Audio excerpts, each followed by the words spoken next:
Hello, hello. Daily Football Report number 29. Quarterbacks who have overachieved in the NFL. For tomorrow's the Super Bowl. How are you doing today?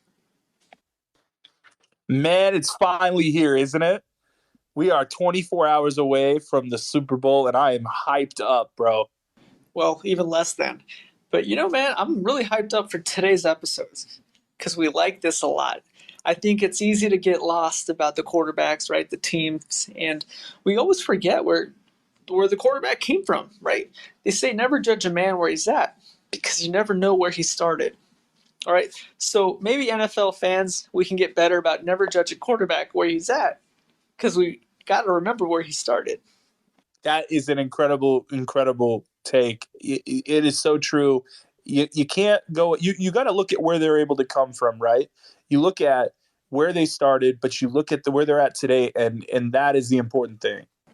Agreed, Forr. So each of us are going to go three quarterbacks who we think have overachieved. Forr, I'm going to let you go first. Who you got and why? All right, man. So for my first one, I went with Kirk Cousins. I looked at him like this, man. He was a fourth round pick. He was drafted the same year to Washington that they drafted their future quarterback, the guy that they really truly wanted to succeed, in Robert Griffin III. He had that adversity right out of the gate, and he was asked to come in sooner rather than later, relieving Robert Griffin after he was hurt. He's a four-time Pro Bowler. He's been in the playoffs. It seems like every single year. He's been a multi-year Pro Bowler, a multi-time playoff contender. And also, he's always really good in the regular season. Like, even in his worst years, his stats aren't terrible. And yeah, he struggles in the big game, but it's something that I definitely can see him improving on now that he's kind of getting to the veteran stage of his career. And yeah, I think that Kirk Cousins is a good first pick for me, man. What about you? Thank you, Forr. I like that a lot. I think Cousins, yeah, we rag on him about his prime time win loss record. But man, what a career he's actually had, right? Especially where he's come from. You got to show some respect to Kirk Cousins. It's easy to make fun of. Well, is he playing at 10 a.m. or is he playing on prime time? Everyone always says that, and I get it. But the guy's a winner. He has won a lot of big games and a lot of big game moments, and a lot of teams would kill to have a quarterback like Kirk Cousins. All right. And I'm actually going to pick a quarterback who is similar to Kirk Cousins, whether this fan base wants to admit it or not. Dak Prescott, the Dallas Cowboys. Fourth round pick. Remember, seems like just the other day he took over the job from Robo. All right, he's got some crazy career stats. He's got a 66.7 career completion percentage. All right, 97 starts. He's thrown 166 TDs, 65 picks, and a lot of those picks, it seems to have come in the last season, right? All right, but 97.8 career passer rating. Phenomenal. And his win-loss record which we love as a bettor. Look, we don't bet a money line, we take the spreads.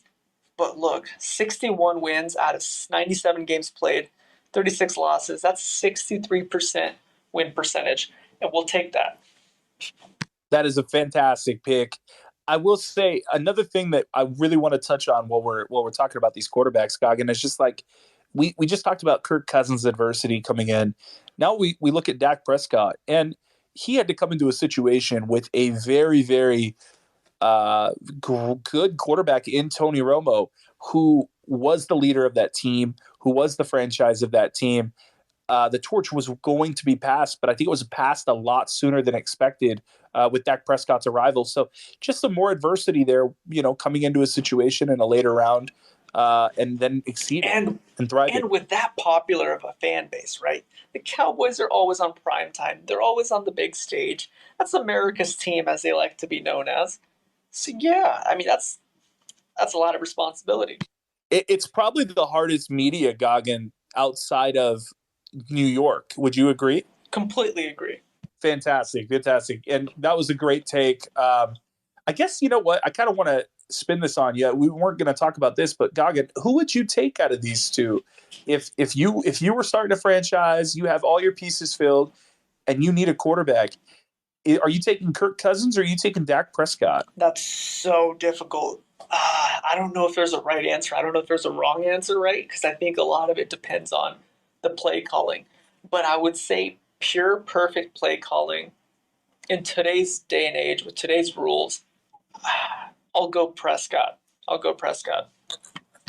Nice. Okay. I actually agree. I think it's a very close one, but I would actually take Kirk Cousins. So I think that kind of backs up just how close that debate truly is. And if you look at it from a stats and analytical standpoint, how similar these two It are. was razor thin. I think ultimately it came down to where Dak has had a plethora of various wide receivers, whereas Cousins has had a superstar wide receiver, especially in Jefferson, right?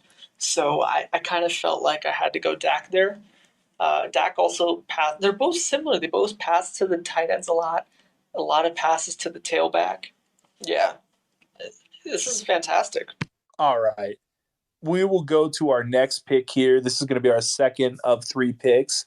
For me, I took somebody that might be a little bit frowned upon in this situation, only because I think he's got kind of a, people don't really think he's very good, and I think you're crazy. I took Davis Mills. Look, he was a third round pick.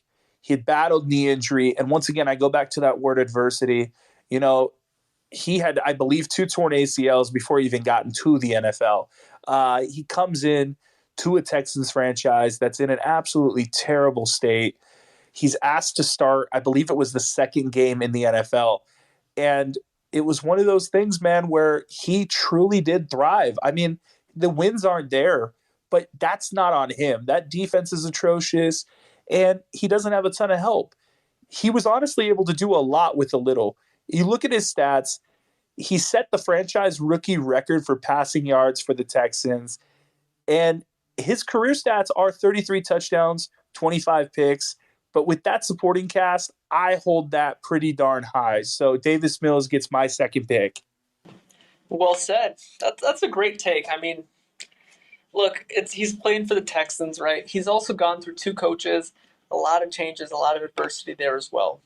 Absolutely. I mean, if I had to honestly sit here and tell you who I believe the worst ran franchise is, after the Commanders, it's easily the Texans. So yeah, I think he's overcome a lot of adversity for Mills. Okay, my second quarterback. This is my all-time favorite quarterback of last season. All right, I talk about him a lot. Taylor Heineke. All right, undrafted in the 2015 draft. Played for the Vikings as a free agent for a bit. Was out of the league for a couple of years. Came back, got it going with my Carolina Panthers coach Ron Rivera. And where we've really seen him thrive on the national stage has been for the Washington football team slash Commanders. All right. And he took Tom Brady and your Buccaneers to the brim. Fantastic playoff game as well. And he's just fun to watch. And ultimately, he's a team guy. So who wouldn't want this guy in the quarterback room? And let's not kid ourselves here. He was one pass interference call, a very obvious pass interference call. Again, that game against the Giants from, once again, probably being a playoff team this year, right?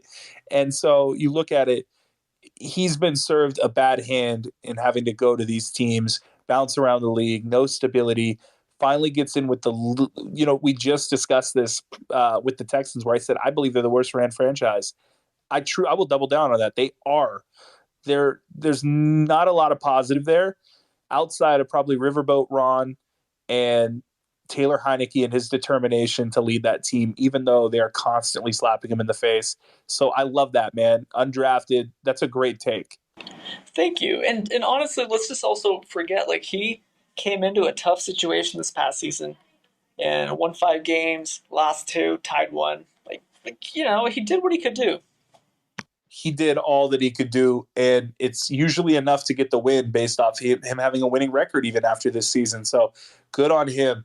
I'll go ahead and get you with my final underrated, who have overachieved quarterback. For me, it's going to be, this was probably the easiest one. And I'm going to take Mr. Irrelevant. That's right, the very last pick in the draft, Brock Purdy. Purdy Mania ran wild this season. undefeated in the regular season. And, if he didn't get hurt against the Eagles, it's tough to say what would have happened, but they were firing on all cylinders. And I think there's a lot of respect there for Brock Purdy coming into that situation, being able to keep that train on track, a team that had Super Bowl aspirations. He got him one game outside of. I just feel like that needs a lot of respect. And we'll talk about, just him coming in, being the very last pick. Every team passed on him every single time. And on a weird coin flip situation, the Niners said, we're going to go get Brock Purdy. It's just crazy how it all worked out. Fantastic. Fantastic take. I like that. I know I bet against Brock Purdy a lot. And I got to say, he overachieved and he's done well. I'm excited to see what he can do this upcoming season. All right. My third quarterback, who I think has completely overachieved, and we forget it. And I'll tell you why. Jimmy Garoppolo. All right. Drafted late in the second round, 62nd pick. First off, 74 games played for. He's won 53 of them. A 72% winning record. All right, that's remarkable. 100 quarterback rating is his average. 100 quarterback rating as a passer. That's phenomenal. All right.